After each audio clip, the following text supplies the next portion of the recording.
नमस्कार दोस्तों, स्वागत है आपका हमारे चैनल एडुक्रिक पॉलिटिक्स टॉक्स पर। आज हम बात करेंगे भारत के उस महान व्यक्तित्व की जिसने केवल अपना नहीं बल्कि करोड़ों शोषित, वंचित और दलित समाज का भविष्य बदल दिया। वे हैं डॉक्टर भीमराव रामजी आंबेडकर, जिन्हें हम सम्मान और प्रेम से बाबा साहेब कहते हैं। वे एक समाज सुधारक थे, एक महान अर्थशास्त्री थे, एक विधिवेत्ता थे और सबसे बढ़कर भारतीय संविधान के शिल्पकार थे। ये कहानी है एक ऐसे इंसान की जिसने अपमान को हथियार बनाया, शिक्षा को शक्ति बनाया और संविधान के माध्यम से पूरे देश को न्याय की राह दिखाई। 14 अप्रैल 1891 को मध्य प्रदेश के महू नामक स्थान पर बाबा साहेब का जन्म हुआ। उनके पिता रामजी मालोजी सकपाल ब्रिटिश भारतीय सेना में सूबेदार थे और माता का नाम भीमाबाई था। बाबा साहेब का जन्म महार जाति में हुआ, जिसे उस समय समाज में अछूत माना जाता था। बचपन से ही उन्हें छुआछूत, भेदभाव और अपमान का सामना करना पड़ा। स्कूल में उन्हें सबसे अलग बैठाया जाता था। प्यास लगने पर वे खुद पानी नहीं पी सकते थे। कोई ऊंची जाति का व्यक्ति दूर से पानी डालता था। नाई उनके बाल नहीं काटता था। मंदिरों में प्रवेश निषिद्ध था। लेकिन इन हालातों ने बाबा साहेब को तोड़ा नहीं बल्कि मजबूत बनाया। उन्होंने तय कर लिया कि शिक्षा ही वो रास्ता है जिससे गुलामी की जंजीरें तोड़ी जा सकती हैं। 1907 में बाबा साहेब ने एल्फिंस्टन हाई स्कूल से मैट्रिक की परीक्षा पास की। वे पूरी महार जाति के पहले व्यक्ति थे जिन्होंने ये उपलब्धि हासिल की। 1912 में उन्होंने बॉम्बे यूनिवर्सिटी से बीए किया।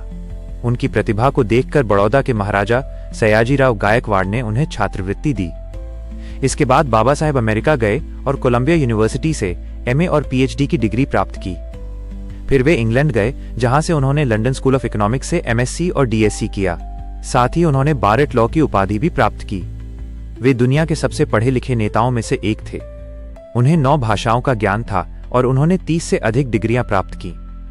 बाबा साहेब कहा करते थे, शिक्षा वो शेरनी का दूध है, जो इसे पीता है वो दहाड़ता है। विदेश से लौटने के बाद बाबा साहेब ने अपना जीवन समाज सुधार के लिए समर्पित कर दिया। 1924 में उन्होंने बहिष्कृत हितकारिणी सभा की स्थापना की, जिसका उद्देश्य दलितों को शिक्षा, रोजगार और सम्मान दिलाना था। 1927 में हुआ महार सत्याग्रह। इस आंदोलन में बाबा साहेब ने दलितों को सार्वजनिक जल स्रोत चवदार तालाब से पानी पीने का अधिकार दिलाया। 25 दिसंबर 1927 को उन्होंने मनुस्मृति दहन किया। ये जातिवादी सोच के खिलाफ एक ऐतिहासिक विद्रोह था। 1930 में कालाराम मंदिर सत्याग्रह हुआ, जहां हजारों लोगों ने मंदिर प्रवेश के अधिकार के लिए संघर्ष किया। 1932 में गांधी जी के साथ हुआ पूना पैक्ट, जिसके अंतर्गत दलितों को पृथक निर्वाचन के बजाय आरक्षित सीटें मिली। यह संघर्ष आसान नहीं था, लेकिन बाबा साहेब डटे रहे। 1936 में बाबा साहेब ने इंडिपेंडेंट लेबर पार्टी की स्थापना की। बाद में उन्होंने शेड्यूल्ड कास्ट्स फेडरेशन का गठन किया। 1942 में वे वायसराय की कार्यकारिणी परिषद में लेबर मिनिस्टर बने। भारत की आजादी के बाद उन्हें संविधान मसौदा समिति का अध्यक्ष बनाया गया। यहीं से शुरू हुआ इतिहास का सबसे महान कार्य, भारतीय संविधान का निर्माण। बाबा साहेब ने संविधान में समानता का अधिकार, मौलिक अधिकार, धर्म की स्वतंत्रता, आरक्षण व्यवस्था और महिलाओं को समान अधिकार सुनिश्चित किए। वे स्वतंत्र भारत के पहले कानून मंत्री बने। जब हिंदू कोड बिल पास नहीं हुआ तो उन्होंने अपने पद से इस्तीफा दे दिया, क्योंकि सिद्धांत उनके लिए पद से बड़ा था। बाबा साहेब ने साफ शब्दों में कहा था, मैं हिंदू पैदा हुआ लेकिन हिंदू मरूंगा नहीं। 14 अक्टूबर 1956 को नागपुर की दीक्षा भूमि में उन्होंने और उनके साथ लगभग 5 लाख लोगों ने बौद्ध धर्म अपनाया। यह घटना सामाजिक इतिहास की सबसे बड़ी धर्म परिवर्तन घटनाओं में से एक थी। उनकी अंतिम और महान कृति थी the Buddha and his Dhamma.